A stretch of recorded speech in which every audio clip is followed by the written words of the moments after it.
90 రోజుల కోర్సు పూర్తి చేస్తే చాలు 100% ప్లేస్మెంట్ సపోర్ట్ తో సాఫ్ట్వేర్ జాబ్ మీ సొంతం. వెంటనే కోడ్ జ్ఞాన్ డెస్టినేషన్ ని సంప్రదించండి. నమస్తే, వెల్కమ్ టు సుమన్ టీవీ. నేను మీ యాంకర్ సరి. మార్చ్ నెలలో ద్వాదశ రాశుల వారికి ఎలా ఉండబోతుంది, వారు ఎలాంటి పరిహారాలు చేసుకోవాలి, వీటి గురించి ఇన్ డీటెయిల్గా మనతో చెప్పడానికి వేదిక్ ఆస్ట్రాలజర్ ఉమా గారు ఉన్నారు. వారిని అడిగి తెలుసుకుందాం. నమస్కారం గురుగారు. నమస్తే అమ్మా. ద్వాదశ రాశుల వారికి మార్చ్ నెలలో గ్రహ సంచారం ఎలా ఉండబోతుంది? అందరికీ నమస్కారం అండి. ఈ మార్చి నెల అంటే ఈ మాసంలో చాలా మార్పులు జరగబోతున్నాయి. ఎందుకు అంటే ఈ నెల ఆఖరిలో, ఈ మాసం చివరిలో శని యొక్క ట్రాన్సిట్ జరగడం వల్ల కొంతమందికి ఏలినాటి శని లేదా శని దోషములు పోతున్నాయి, కొంతమందికి శని దోషాలు పట్టబోతున్నాయి ఈ మాసం చివరిలో. అదేవిధంగా ఇదే మాసం చివరిలో 28, 29, 30వ తారీఖుల్లో షష్టగ్రహ కూటమైనటువంటిది ఏర్పడబోతోంది. దానివల్ల ద్వాదశ రాశులకి 12 రాశుల మీద కూడా ఈ యొక్క ప్రభావం అనేది తీవ్రంగా పడబోతోంది. ఐదర్ పాజిటివ్ అయినా నెగిటివ్ అయినా ఖచ్చితంగా పడుతుంది. దాని గురించి డిస్కస్ చేసుకోవాలి అండ్ దాని గురించి తగిన జాగ్రత్తలు కూడా చెప్పాలి. అదేవిధంగా ఈ మాసంలో రవి యొక్క ట్రాన్సిట్ కూడా మార్చి 15వ తారీఖు తర్వాత జరగబోతోంది.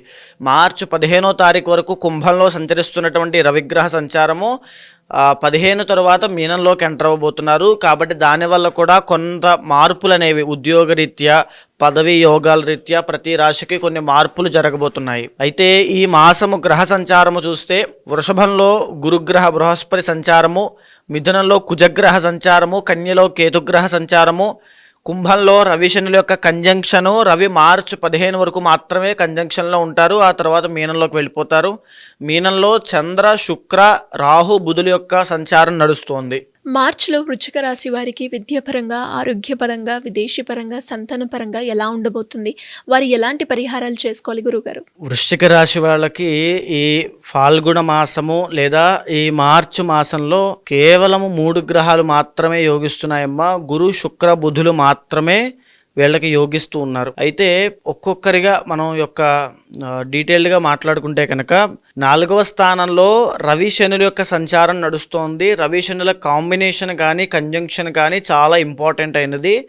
శని ఎప్పుడైతే 4వ స్థానంలో ఉంటాడో అర్ధ అష్టమ శని అని మనం మాట్లాడుతూ చెప్తూ ఉంటాం. అర్ధాష్టమస్య కార్యహాని, మేజర్గా వీళ్ళ జీవితంలో వీళ్ళ వృత్తిరీత్యా కానీ వ్యాపార రీత్యా కానీ ఏవైనా అంటే జాబ్ పరంగా అవ్వచ్చు, వాళ్ళ కోర్సులు చేసి మేము కష్టపడుతున్నాం అనుకుంటే అవన్నీ ప్రొలాంగ్ అవుతుంటాయి, డిలే అవుతుంటాయి తప్ప వాళ్ళకి ఒక రకమైనటువంటి గ్రోత్ అనేది తొందరగా కనబడదు. మేజర్ చేంజెస్ ఇన్ లైఫ్ అనేది అప్పుడే కాదు, ఇంకా టైం ఉందని చెప్పచ్చు. అయితే ఇప్పుడు ప్రజెంట్ 4వ స్థానంలో రవితో కూడా కలిసి ఉన్నారు కాబట్టి మరీ ముఖ్యంగా ప్రేమలో విరోధాలు ఏర్పడతాయి. అంటే ప్రేమ వ్యవహారాల్లో అపజయం పొందడము, బ్రేకప్స్ ఎక్కువ అవ్వడము, అంటే ప్రతి అంశము మనం మాట్లాడాలి కాబట్టి చెప్తున్నానమ్మా. ప్రయాణ విఘ్నములు అని అంటే వీళ్ళు ఏదైనా ఒక ట్రావెలింగ్ పెట్టుకుంటే మధ్యలో ఆగిపోవడం, వెనక్కి వచ్చేయడం లాంటివి ఎన్నో జరిగే అవకాశాలు ఉంటాయి. దాంతో పాటుగా ఏదైనా ముఖ్యమైనటువంటి ట్రావెలింగ్స్ కానీ ఏమైనా ఉంటే బ్రేక్ అవుతూ ఉంటాయి. సో ఆ విషయంలో చూసుకోవాలి. తర్వాత ఆరోగ్యపరంగా రవి బలం ఎప్పుడైతే లేదో, రవి ఎప్పుడైతే యోగించడో ఆరోగ్యం పట్ల ప్రత్యేకమైన శ్రద్ధ తీసుకోండి. నిద్ర పట్టకపోవడం, అతిగా ఆలోచించడము, ఆ డిసీజ్ కూడా ఎక్కువ అయిపోతుంది. మైగ్రేన్ కానీ ఇవన్నీ కూడా ఎక్కువ అవుతుంటాయి. ప్రతి పనిలోనూ ఆటంకాలు రావడము. మార్చి 15వ తారీఖు తర్వాత నుంచి వీళ్ళకి రవి 5వ స్థానంలోకి వెళ్ళబోతున్నాడు. వెళ్ళిన తర్వాత కూడా అంత గొప్ప ఫలితాలు ఏమీ ఉండవు, అన్నీ కూడా నార్మల్గా సాదాసీదాగానే ఉంటాయి తప్ప రవి బలం లేకపోవడం వల్ల వీళ్ళకి ఆరోగ్య ఇబ్బంది పడతాయి. జాగ్రత్తగా ఉండాలి. కాకపోతే 5వ స్థానంలో బుధ శుక్రులు అద్భుతంగా యోగిస్తున్నారండి. వీళ్ళకి బుధ శుక్రులు యోగించడం వల్ల నూతన వస్త్ర వాహన యోగాలు కానీ, గొప్ప గౌరవ మర్యాదలు పొందడం కానీ, విహారయాత్రలకు వెళ్ళడము, ఆకస్మిక ధనలాభాలు పొందడము, స్త్రీ సౌఖ్యం పొందడము, ఏదైనా వస్తువులు కొనుగోలు చేయడము, కొత్త వాహనాల్లో తిరగడము, లేకపోతే పాత మిత్రులను, బంధుమిత్రులను కలుసుకోవడము, సరదాగా జీవితాన్ని గడపడం లాంటివి శుక్రుడి యొక్క దృష్టి బాగుండడం వల్ల, శుక్రుడు యోగించడం వల్ల బుధుడితో పాటు చాలా బాగుంది. స్నేహితులతో కలిసి ఎంజాయ్ చేయడం లాంటివి చాలా బాగున్నాయి. అలాంటి యోగాలన్నీ కూడా అద్భుతంగా యోగిస్తున్నాయని చెప్పచ్చు. అయితే ఇక 5వ స్థానంలోనే రాహుగ్రహ సంచారం కూడా నడుస్తోంది కాబట్టి ఎస్పెషల్లీ ఆడవాళ్ళకి ఈ దోషం ఇబ్బంది పెడుతుంది.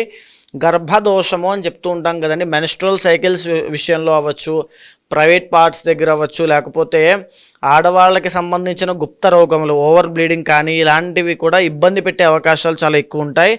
ఆరోగ్యపరంగా ఆడవాళ్ళు ప్రత్యేకమైన శ్రద్ధ తప్పకుండా తీసుకోవాలి. అనారోగ్య సమస్యలు సూచిస్తున్నాయి ఈ మాసంలో, జాగ్రత్తగా ఉండండి. ఇక సప్తమ స్థానంలో గురుగ్రహ సంచారము ఎక్సలెంట్ అని చెప్పచ్చు. వృత్తిరీత్యా మరీ డబ్బు లేకుండా, మరీ ఆదాయం లేకుండా కాకుండా వీళ్ళని కాపాడేది గురుబలమే. ఏదైనా శుభకార్యాల్లో పాల్గొనడం కానీ, లేదా వీళ్ళకి మే 15 వరకు మాత్రమే గురుబలం ఉంటుందండి. ఏ వృశ్చిక రాశి వాళ్ళు అనుకుంటే వీళ్ళకి పెళ్లి కావాలనుకుంటే మే 15 లోపు అయ్యే అవకాశం ఉంటుంది. లేకపోతే సంతానం లేని వాళ్ళకి సంతానం యోగము మే 15 లోపు వచ్చే అవకాశం ఉంటుంది.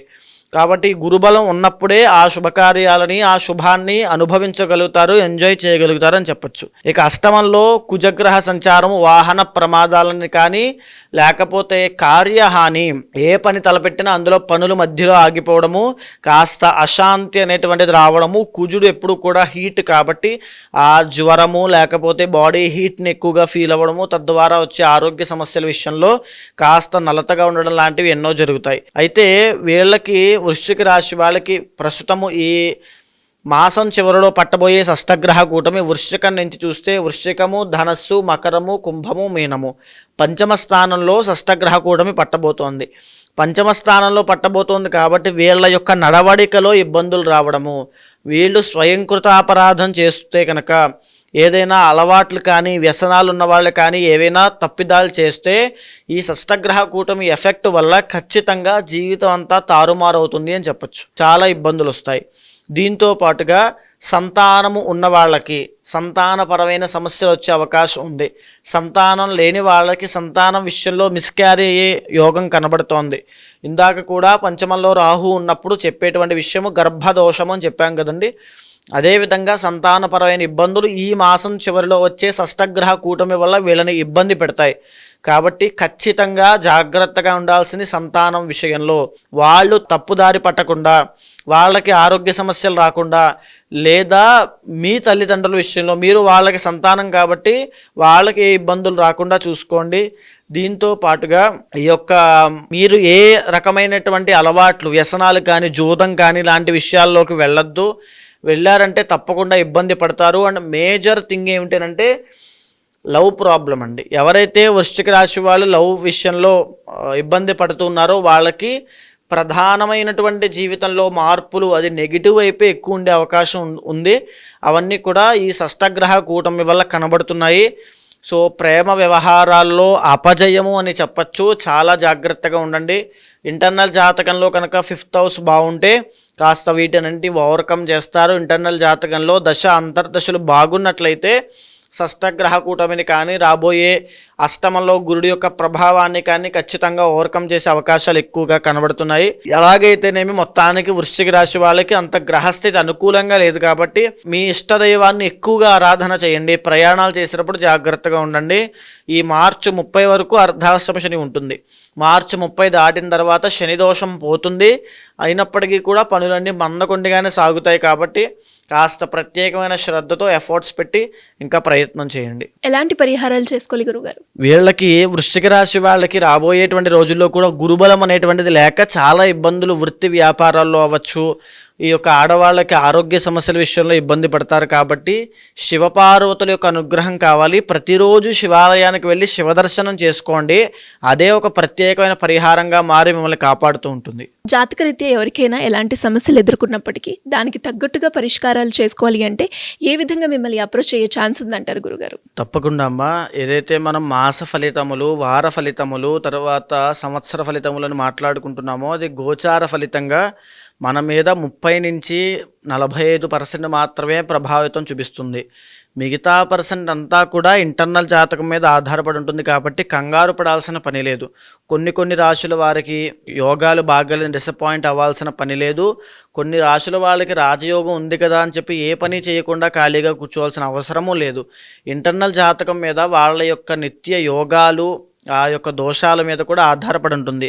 సో ఎవరైనా సంప్రదించాలనుకుంటే కింద కనిపించేటువంటి నెంబర్కి కాంటాక్ట్ చేయండి. తప్పకుండా మా వాళ్ళు మీకు పూర్తి వివరాలు ఇస్తారు. దాన్ని బట్టి తప్పకుండా ఇంటర్నల్ జాతకం చూసి దాన్ని గోచారంతో సమన్వయం చేసి ఏ సమస్యతో మీరు బాధపడుతున్నారో అది తెలుసుకున్న తర్వాత దానికి సరైనటువంటి పరిష్కారము ఏదైతే పరిహారం పూజలు ఉంటాయో అవి చేయించి తప్పకుండా మీకు ఆ రిజల్ట్ వచ్చేలా చేస్తాను. ధన్యవాదాలు గురుగారు. నమస్తే అమ్మా. సుమన్ టీవీలో మీ పర్సనల్ అండ్ బిజినెస్ ప్రమోషన్స్ కోసం కింది నెంబర్కి కాంటాక్ట్ చేయండి.